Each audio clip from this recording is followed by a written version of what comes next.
What's going on, people? Today it's a little different. Today we're going to get up into some upper level game. One of the things you need to understand that to start an empire, you need this one thing. This one thing, the art of hustling, is more mental than anything else. Before we get into it, be sure to get the Pimping Your Mind for Fun and Profit, the Hustler's Mindset. First link below. And yes, it's free. This is a non-ad supported podcast. So pay your respects. Bottom links below is something you expand the see more, show more section, and you'll see a link that you can super chat it when we're offline. So with that, let's get back into it. I'm going to tell you a story, and this is something recent. For those of you who don't know, Alan Roger Curry is a friend of mine, and he's going to be on my show. We've set up, we just hadn't firmed up the date, but he'll be on there soon. And recently, he had a situation on O'Shea's channel where people were disagreeing with his Mode 1 approach. Now, many people say that my approach and Alan's approach are one and the same. In many regards, they're the same. In many regards, they're different. But back to this conversation.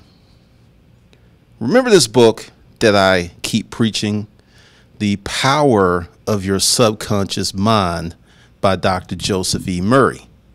I keep preaching about that book. I keep recommending that book. Let me tell you what happened to me about 15 years ago. Even before, because I've been friends with Alan about 8 years, 7 years, something like that. But before I ran into Alan, I didn't know what Mode 1 was. I hadn't read his books. I never heard of him. But I'm a social scientist. And I remember the first time I exhibited blunt and bold behavior. There was this girl in my house I'm going to link up a few stories. And this is going to tie into how to start an empire, because you're going to need this one thing. I was in the boarding house, and this fine girl I used to work with, the Gallup organization, she came over, she cooked dinner. She got down to a bra and panties and a t-shirt. And I told her, I said, look, you're too fine. If you ain't fucking, you got to go. And, you know, that may seem harsh and unmanly and not a gentleman. I didn't really give a damn, because my dick was harder than Chinese arithmetic. And I was going to sit there and be up all night because I wanted to fuck her and she didn't want to fuck. And I'm not a rapist, so I was like, you got to go. And she said, really? I said, really? So let her get dressed, pushed her out. It was raining. And I shut the door and I was like, man, I want to fuck her, but oh well. So I'm getting ready to go to bed. And then I open up the door and it's her. And she said, okay. And I said, what do you mean, okay? She says, she put her hand on my chest. She pushed me in. She stripped right there in front of me, got butt naked, got in the bed, and held her arms up. She was playing hard to get. She just wanted to see how far I would go. So that was one of the first times that I made a decision in my own best interest. Now, the second time, I was more active. It was this girl. We were introduced through a mutual friend. We went to lunch that day. Then that same day, she came over to my place. Now, this is what I did. She was looking good at lunch, but she was looking scrumptious when she came to my place. She had on a sundress. I still remember to this day, some gold sandals. She had great legs, pretty feet, nice thighs, nice ass. And she had this bronze complexion that was just oh so shimmery. And within 3 minutes of her being in my house, I said, I am going to fuck you tonight. And she said, oh, really? and I took my dick out and placed her hand on it, and she didn't move her hand.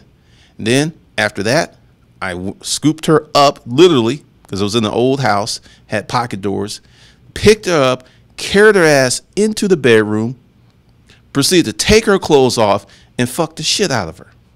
And we were in a relationship for about a year and a half. Part of the thing that is missing, and I see this on Disruptive Male all of the time, that many men have lost the art of boldness in big moves. Anyone can say, hey, I want to make 100K on this channel. It's on record. This is a public goal that I want to buy this $2.2 million house or its equivalent in the next 28 months. Next 28, 27, I'll look at it. That is a big, bold move. That's a big, bold goal. It scares me because I've never made $1 million in a month. And if you don't know, the goal is to make $1 million a month, because it doesn't make a sense to work all year and make $2 or $3 million, pay taxes, and then buy one piece of property and have no money. That makes no sense. So for me to justify mentally getting that property, I need to make $12 million. So I'm spending 20% of a 1 year's income on the piece of property. That's a big, bold goal. For you to start an empire, you need boldness. You cannot be humble. You cannot be submissive. You cannot be a gentleman. You have to be fucking bold. You got to believe it. You got to think it. It's got to be part of your mindset. It has got to be part of your fucking soul. I am a normal looking guy. On a bad day, I'm a fucking 3. I don't shave. I got spit up in, I got snot in my nose, eye boogers. I'm a 3. And on the best day, I'm a 5, maybe a 6. And that's real. And the reason that I can be comfortable telling you this is I have gone up to 10s and whispered in their ear, God, girl, you look so fucking good. I could fuck you right here in this restaurant. And many of people are like, oh, you're going to catch a charge. I'm not going to catch a fucking charge, even if she rejects me. I haven't broken the law. Telling a woman that you want to fuck her is not the same as raping her. There are no laws on the books for this. It's like, oh, there's no law. There ain't shit they can charge you with. So for that matter, and then I've had these women look at me, and some of them got aggressive, like, you gonna say that? You gonna talk to me like that? Oh my God, oh my God. But see, this is the thing. I already know. If she was totally offended and put off, why the fuck is she still talking to me?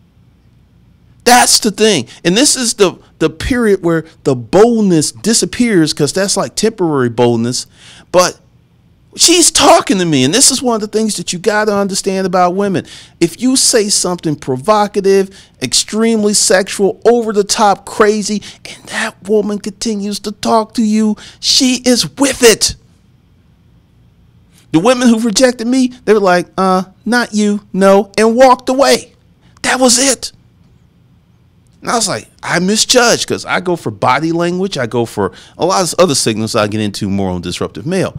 But for you to start an empire, you got to believe bigger, bolder, and crazier and over the top than you've ever thought before. If your mindset can contain your vision is too fucking small. It's too small. Your vision should scare you. It should keep you up at night. I remember the first time that I set a goal, because I had made 150, 200, 3 in a year. And I said, I want to make $350,000 in 1 month. Took me 3 years. I made that goal when I shut down GC Solutions and went into the storage auction business full time. It took 3 years. It scared me because at that point I never made it. I It's like, I don't know what that is. I don't even know anybody to ask.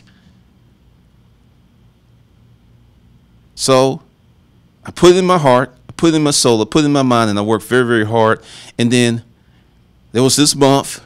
It was eBay. Oh my God. Oh my God. eBay was $150. The Ultimate Garage Sale was like $180. Craigslist. Oh shit. Oh God. We made almost $400,000. I crushed my fucking goal. I ain't gonna lie. I cried like a little baby. I was like, I did this shit. And then after the tears stopped and I stood up and looked around and I wrote another goal. 500K a month. That was the new goal. Didn't quite hit that toward the end. Because see, what I did, and I thought too small.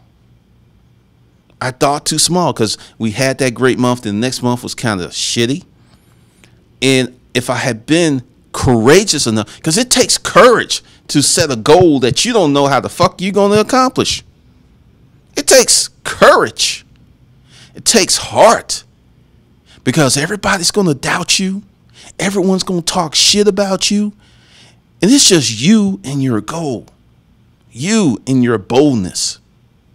That's the one thing that you need to start an empire. For you to believe. Sam Walton had it. You know how many people laughed at Sam Walton? How many people thought he was a joke? Thought he was funny? Thought this thing? Walmart. Biggest fucking company in the world. By size and revenue. Did I mention he started in like the 60s?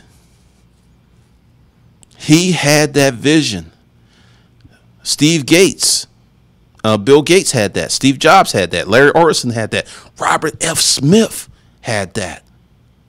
I have people on this channel arguing with me like, you know, Tulsa was bigger than what Robert F. Smith done. And these folks are misinformed and they're uneducated and they don't know anything about money. And that's one of the biggest problems that you're going to have. You're going to have a bunch of poor ass people telling you how to make money. If they know, why are they still fucking poor? That makes no sense. You got to get real clear. You got to have clarity. People don't understand what they don't know, so they fill that space of lack of understanding, that personal ignorance, with bullshit, assumption. Well, I know in my gut it's this way. Prove it to me. Show me some numbers. Put it on a graph. Put it on some piece of paper. Can't do that because right now we live in an age where people think that their feelings trump facts right now. Well, my feelings are more important than your facts. My feelings are more valid than your facts. You got people out here saying this nonsense and they think that they're sane. They're insane. They're simple and they're fucking dumb. And they're going to pay for that ignorance one way or another.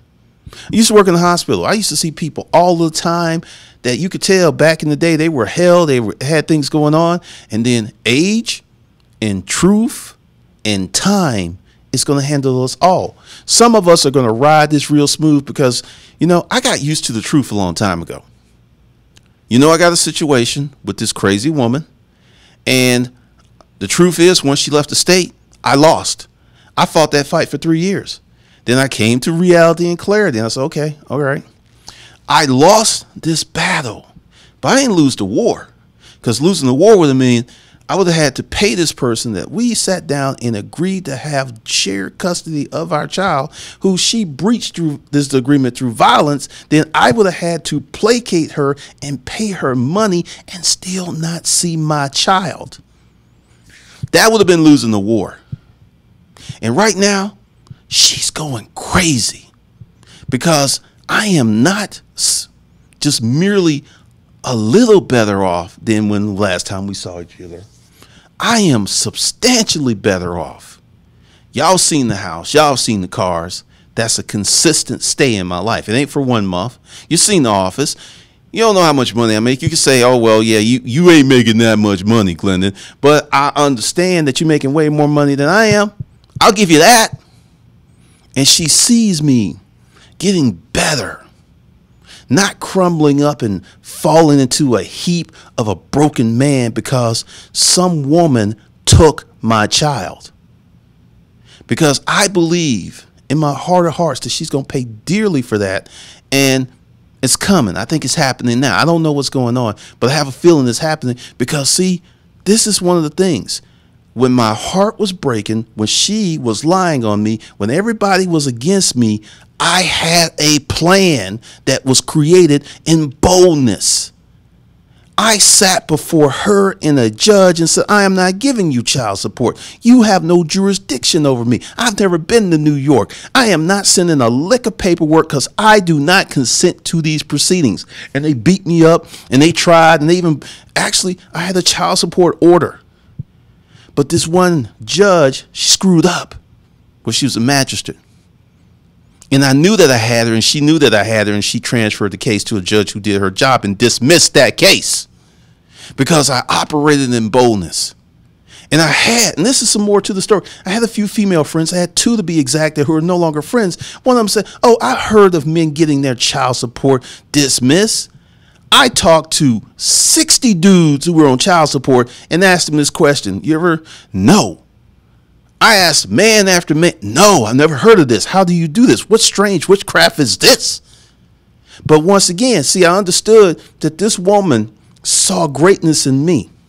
And she wanted to break me down with her felonious truth. And she has reached out 3, 4, 5 times to see how I'm doing. Because she wants to break me down. She don't want to upbuild me. She don't want to help me. She don't want to be my friend. She wants to break me down. And I saw her who she was, and she'll forever be out of my life. Both of them. Because this plan was hatched in boldness. And there's some more to the plan. I'm not going to tell you because a lot of it's starting to unfold now. But the thing is, when I came up with this plan, I didn't know how I was going to carry it out. But I said, you know what? God is my witness. I'm going to do this. And I'm going to do it greatly. How many of you are on child support by some unreasonable woman who uses it like an axe across your head because you don't want that woman? It is unfair. It is insidious. It should be criminal. And in a lot of cases, starting to become criminal because they're starting to arrest these women for doing these things. Because if you don't have that child support money, well, you go to jail. Why should she get a pass for breaking the law? Gentlemen and ladies, act and operate in boldness. I don't care if you don't know how you're going to do it. I don't care if you don't have the tools. I don't care if you don't have the money. Make that plan and begin to work on it day by day. Because while I was fighting to get my daughter, I was also in the background saying, you know what? I could fail. I've already lost one battle. I could lose another one. So how do I prevent the end game? I'm the only one on here on YouTube. Well, there's a few other people who are talking about, I got my child support case dismissed. That's a bold act within itself. I'm a normal dude who routinely fucks tens. That's an act of boldness.